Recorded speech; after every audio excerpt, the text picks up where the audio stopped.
ટેક્સાસમાં રહેતી એક મહિલાને પોતે $5 મિલિયન લોટરી જીતી છે તેવો દાવો કર્યાના 15 દિવસ બાદ જેલમાં જવાનો વારો આવ્યો છે.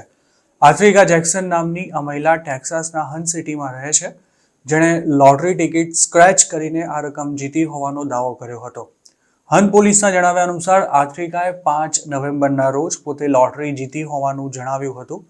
જોકે તેના દાવાની તપાસ કરવામાં આવી ત્યારે મામલો શંકાસ્પદ જણાયો હતો અને આખરે આફ્રિકાને જેલમાં જવું પડ્યું હતું. આફ્રિકા પર પોલીસે $10,000થી વધુનું લોટરી ફ્રોડ કરવા ઉપરાંત $3 લાખથી વધુની પ્રોપર્ટીની ચોરી કરવાના ચાર્જીસ લગાવ્યા છે. તેને અરેસ્ટ કર્યા બાદ રોબર્ટસન કાઉન્ટી જેલમાં મોકલી આપવામાં આવી હતી અને તપાસ દરમિયાન એવું પણ જાણવા મળ્યું હતું કે આફ્રિકા હન સિટીમાં આવેલા ક્વિક પમ્પ સ્ટોરમાં કામ કરતી હતી, જ્યાં લોટરીનું વેચાણ પણ થતું હતું. આરોપીએ $5 મિલિયનની રકમની જીતનો દાવો કરતા જે ટિકિટ રજૂ કરી હતી તે આ જ સ્ટોર પરથી ચોરવામાં આવી હતી. આફ્રિકા 4 નવેમ્બરના રોજ ટેક્સાસ લોટરી કમિશનની ઓસ્ટિનમાં આવેલી ઓફિસમાં ઇનામની રકમનો દાવો કરવા માટે ગઈ હતી. જોકે તેના દાવાને વેરીફાઈ કરવાની પ્રોસેસ દરમિયાન કેટલીક બાબતો શંકાસ્પદ લાગતા આફ્રિકા સામે ત્યારે જ તપાસ શરૂ કરવામાં આવી હતી અને આખરે 16 નવેમ્બરના રોજ તેને અરેસ્ટ કરી લેવાઈ હતી.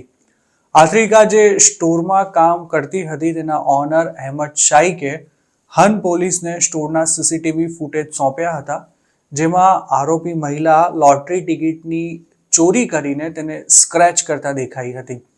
આ લોટરી ટિકિટ્સને આફ્રિકાએ સ્કેન પણ કરી હતી અને જે ટિકિટમાં $5 મિલિયનનું ઇનામ હતું તે પોતાની પાસે રાખી લીધી હતી. નવાઈની વાત એ છે કે આફ્રિકાએ સ્ટોરમાં માત્ર 4 જ દિવસ કામ કર્યું હતું અને આ દરમિયાન તેણે કેટલીક ટિકિટ્સ ચોરી લીધી હતી. અરેસ્ટ થયાના એક દિવસ બાદ તેને $3 લાખના બોન્ડ પર જેલમાંથી રિલીઝ કરવામાં આવી હતી.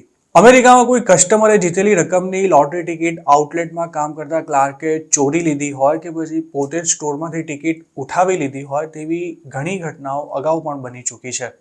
હજુ જુલાઈ 2024માં જ ટેનેસીના એક સ્ટોરમાં કામ કરતા મીત પટેલ નામના ગુજરાતીએ આવો જ કાંડ કરીને $1 મિલિયન ઇનામની લોટરી ટિકિટ ચોરી લીધી હતી.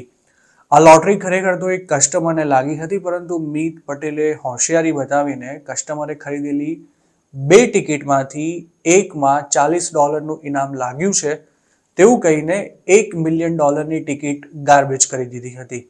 આ ટિકિટ ખરીદનારો કસ્ટમર સ્ટોર પરથી જતો રહ્યો. ત્યારબાદ મીત પટેલે ગાર્બેજ કરેલી ટિકિટ ઉઠાવીને પોતાની પાસે રાખી લીધી હતી અને ત્યારબાદ તેણે લોટરી ઓફિસે જઈને પોતે $1 મિલિયન જીત્યો હોવાનો દાવો કર્યો હતો. જોકે તેની પાસે આઈડી પ્રૂફ અને બેંક એકાઉન્ટ સહિતની વિગતો માંગવામાં આવી ત્યારે મામલો શંકાસ્પદ લાગ્યો હતો. $1 મિલિયન ઇનામની ટિકિટ જે તારીખે વહેંચાઈ હતી તે દિવસના સીસીટીવી ચેક કરવામાં આવતા મીત પટેલનો ભાંડો ફૂટી ગયો હતો અને ત્યારે જ પોલીસે તેને અરેસ્ટ કરી લીધો હતો. આ કેસમાં 23 વર્ષના મીત પટેલ પર પોલીસે ક્લાસ A થેફ્ટ ફેલોની ચાર્જ લગાવ્યો હતો, જેમાં ગુનો સાબિત થવા પર ઓછામાં ઓછા 15 વર્ષની જેલની સજા થઈ શકે છે.